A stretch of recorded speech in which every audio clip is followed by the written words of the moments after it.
6월 18일 새벽 기도회를 시작하겠습니다. 오늘 하나님의 말씀은 사무엘상 26장 1절로 12절입니다. 10사람이 기브아에 와서 사울에게 말하여 이르되 다윗이 광야 앞 하길라 산에 숨지 아니하였나이까 하매 사울이 일어나 10광야에서 다윗을 찾으려고 이스라엘에서 택한 사람 3,000명과 함께 10광야로 내려가서 사울이 광야 앞 하길라 산 길가에 진치니라. 다윗이 광야에 있더니 사울이 자기를 따라 광야로 들어옴을 알고 이에 다윗이 정탐꾼을 보내어 사울이 과연 이룬 줄 알고 다윗이 일어나 사울이 진친 곳에 이르러 사울과 내리 아들 군사령관 아브넬이 머무는 것을 본즉 사울이 진영 가운데에 누웠고 백성은 그를 둘러 진쳤더라. 이에 다윗이 햇사람 아히멜렉과 수리아의 아들 요압의 아우 아비새에게 물어 이르되 누가 나와 더불어 진영에 내려가서 사울에게 이르겠느냐 하니 아비새가 이르되 내가 함께 가겠나이다. 다윗과 아비새가 밤에 그 백성에게 나아가 본즉 사울이 진영 가운데에 누워 자고 창은 머리 곁 땅에 꽂혀 있고 아브넬과 백성들은 그를 둘러 누웠는지라. 아비새가 다윗에게 이르되 하나님이 오늘 당신의 원수를 당신의 손에 넘기셨나이다. 그러므로 청하오니 내가 창으로 그를 찔러서 단번에 땅에 꽂게 하소서. 내가 그를 2번 찌를 것이 없으리이다 하니 다윗이 아비새에게 이르되 죽이지 말라. 누구든지 손을 들어 여호와의 기름 부음 받은 자를 치면 죄가 없겠느냐 하고 다윗이 또 이르되 여호와께서 살아계심을 두고 맹세하노니 여호와께서 그를 치시리니 혹은 죽을 날이 이르거나 또는 전장에 나가서 망하리라. 내가 손을 들어 여호와의 기름 부음을 받은 자를 치는 것을 여호와께서 금하시나니 너는 그의 머리 곁에 있는 창과 물병만 가지고 가자 하고 다윗이 사울의 머리 곁에서 창과 물병을 가지고 떠나가되 아무도 보거나 눈치채지 못하고 깨어있는 사람도 없었으니 이는 여호와께서 그들을 깊이 잠들게 하셨으므로 그들이 다 잠들어 있었기 때문이었더라. 아멘. 오늘 사무엘상 26장은요 사무엘상 24장과 같은 이야기이면서 차이가 좀 있습니다. 24장은요 사울이 다윗이 숨어있는 동굴로 들어왔지만 오늘 26장 오늘 본문은 다윗이 사울이 친 진영으로 그 안으로 찾아온 것입니다. 24장은 우연히 사울과 다윗이 만난 것이지만 26장은 다윗이 의도적으로 사울의 진영으로 잠입한 거예요. 그래서 오늘 본문을 읽으면서 몇 가지 궁금한 게 있습니다. 먼저 이런 거죠. 다윗이 아비새와 함께 밤에 몰래 사울의 진영으로 잠입했을 때 여러분 보초도 없고 사울을 지키는 자들도 없었다 그랬어요. 그 이유가 뭡니까? 12절에서 여호와께서 그들을 깊이 잠들게 했다. 여러분 왜 하나님은 다윗을 사울의 진영으로 잠입하게 하고 사울의 군사들은 깊은 잠에 빠지게 했는가 하는 겁니다. 두 번째 좀 궁금한 거는요. 다윗은 사울을 해야 할 목적을 가지고 있지 않으면서 왜 사울 진영에 잠입했느냐는 거예요. 세 번째는 다윗은 왜 사울의 물병과 창만을 가지고 나왔는가 하는 겁니다. 24장의 엔게디 광야 동굴에서도요. 다윗은 사울을 얼마든지 해할 수 있는 기회가 있었어요. 그러나 그렇게 하지 않았습니다. 오늘 본문의 하길라 산에 진을 치고 있을 때 아비새가 말한 것처럼 2번 찌를 것도 없다. 단번에 죽일 수 있다는 거죠. 근데 다윗은 그렇게 하지 않았어요. 이유가 무엇일까요? 다윗은요 사울을 죽이면 자기의 지금의 고난이 끝나는 거예요. 근데도 죽이지 않아요. 사울을 죽일 마음도 없으면서 왜 다윗은 사울의 진영에 잠입했을까? 여러분 정확하게 말하면 다윗은요 사울을 죽이지 않는 것이 아니라 죽일 수가 없었어요. 왜 그럴까요? 그 이유는 다윗이 통치할 나라가 어떤 나라이며 자신이 누구인가에 대하여 다윗은 인지한 거예요.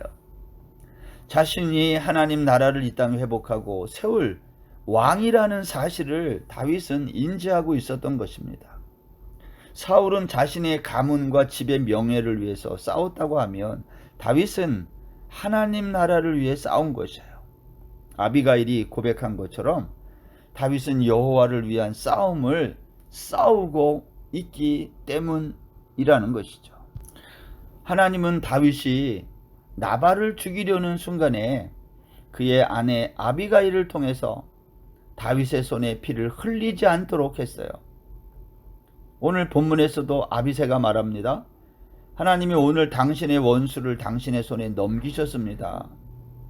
그러나 다윗은 아비새에게 말해요. 죽이지 말라. 10절에 보십시오. 하나님의 살아계심을 두고 맹세하노니 여호와께서 그를 치시리니 혹은 죽을 날이 이르거나 또는 전장에서 망하리라. 다윗은 아비새에게 그렇게 말하는 거죠. 하나님이 하신다.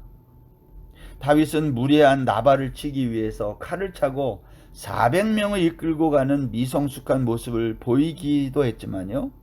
대부분의 경우 그는 매우 신중하게 자신을 해하려는 대적들의 생명을 함부로 빼앗지 않았어요. 이유가 뭘까요? 다윗은 자신을 이스라엘의 공인으로 알고 있는 겁니다.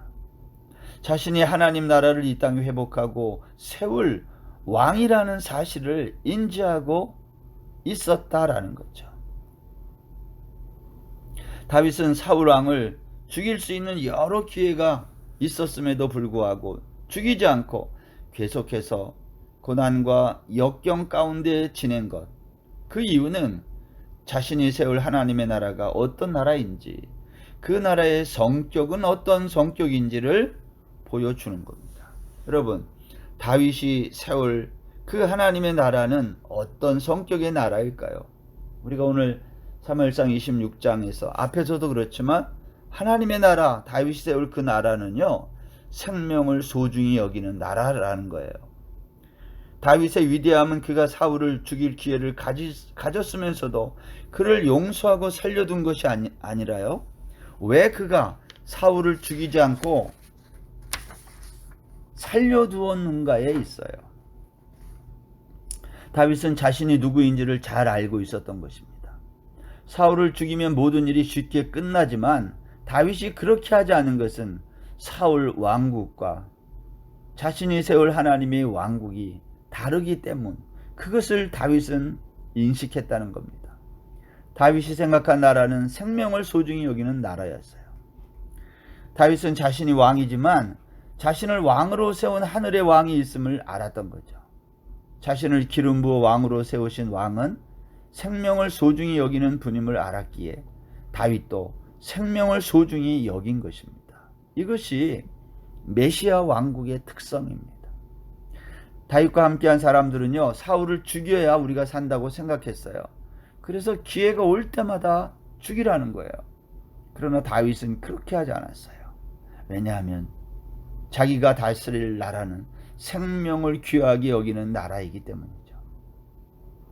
예수님 당시의 바리새인들이요, 세리, 창녀, 간음한 여인, 가난한 사람들을 정죄하기를 좋아했어요. 예수님은 죄인들과 친구 되기를 좋아했어요. 바리새인들은 싫어했어요. 여러분, 인간을 이해하지 못하면 바리새인이 되는 겁니다. 사람의 생명을 쉽게 판단하고 정죄하는 것, 그건 하나님의 나라를 이해하지 못한 사람들이에요. 여기 사무엘상 26장 21절에 가면 이런 말이 있어요. 사울이 이르되 내가 범죄하였도다. 내 아들을 다윗아 돌아오라. 내가 오늘 내 생명을 귀하게 여겼은즉 내가 다시는 너를 해하려 하지 아니하리라. 내가 어리석은 일을 하였으니 대단히 잘못되었도다 하는지라. 여러분, 여기 사울이 뭐라고 그래요? 내가 오늘 내 생명을 귀하게 여겼다. 다윗은요, 생명을 귀하게 여겼어요. 그리고 다윗의 주변에 좋은 친구들이 많았어요. 이들 역시 다윗과 같은 비전을 공유한 사람들이에요. 생명을 소중히 여기는 사람. 그들 가운데 7절에 보면 아비새 장군이 있어요. 아비새. 이 아비새는요, 생명의 위험을 무릅쓰고 다윗과 함께 밤중에 사울의 진영에 잠입합니다. 여러분, 생명은 누구의 생명이든지 소중한 거예요. 아비새의 생명도 소중해요. 다윗의 생명도 소중합니다. 그러나 그들은 자신들의 생명의 소중함을 알면서도 자신들의 생명의 위험을 각오하고 사울 진영에 들어간 거예요. 그것도 밤중에. 여러분, 놀랍지 않습니까? 저는 이 말씀을 보면서 하나님의 위대한 일들을 하는 사람들의 공통점을 보게 돼요. 생명을 사랑하는 사람, 하나님의 나라가 뭔지를 아는 사람들의 공통점이 뭐냐? 그 하나님의 나라의 특성을 위해서 그들은 부지런하다는 거예요. 어떤 사람은 부지런하고 어떤 사람은 게을러요. 그렇죠? 우리 주변에도 보면 부지런한 사람은 부지런하고 어떤 사람은 게을러요. 어떤 사람이 부지런할까요? 거룩한 꿈을 가진 사람, 거룩한 비전을 가진 사람은 부지런해요. 우리가 게으른 것은요, 그러한 거룩한 꿈이 없기 때문에요. 여러분, 아침에 일어나서 내가 특별히 할 일이 없어 봐요. 그게 부지런해질 수가 없는 거예요. 거룩한 꿈이 있는 사람은요, 깨어 있을 수밖에 없는 거죠. 누구는 새벽에 일어나는 게 좋아서 일어날까요? 그렇지 않아요. 거룩한 꿈이, 다윗이 갖고 있었던 그러한 거룩한 하나님 나라에 대한 비전이 우리를 그 게으름의 자리에서 일어나게 만드는 거예요. 다윗처럼 이러한 거룩한 꿈을 가진 사람은요, 그 꿈을 이루기 위해 자신을 절제하고요, 훈련하는 거예요. 보세요. 다윗은 눈앞에 원수를 죽이면 자신의 고통이 끝나는 것을 알면서도 죽이지 않는 이유가 뭐죠? 딱 하나밖에 없어요. 거룩한 하나님 나라의 꿈, 그 열망 때문에 그런 거죠. 시편 57편 7절에 가면 다윗은 이렇게 노래합니다. 하나님이여, 내 마음이 확정되었고 내 마음이 확정되었사오니 내가 노래하고 찬송하리이다. 내 영광아 깰지어다. 비파야 수금아 깰지어다. 내가 새벽을 깨우리로다. 다윗은 마음이 확정됐다고 오늘 노래합니다. 확정되고 확정되었다. 내가 그래서 노래하고 찬송한다. 모든 악기들아 소리를 내어라. 내가 새벽을 깨우겠다.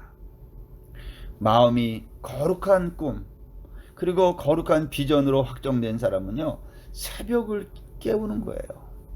우리가 지난 한 주간 우리 전교인 새벽 기도회를 하잖아요. 매달 첫 번째 주간에. 지난주에는 선교사님들과 같이 했는데 어느 날 보니까 선교사님 한 가정이 어린 아이들을 셋을 데리고 온 거예요, 교회를. 그래서 제가 너무 반가워서 어떻게 새벽에 아이들을 깨워서 왔냐 그랬더니 이 아이들은 홈스쿨링 하는 아이들인데요, 한국에 있을 때 새벽에 교회 갔던 그 생각이 나서 한번 물어봤대요.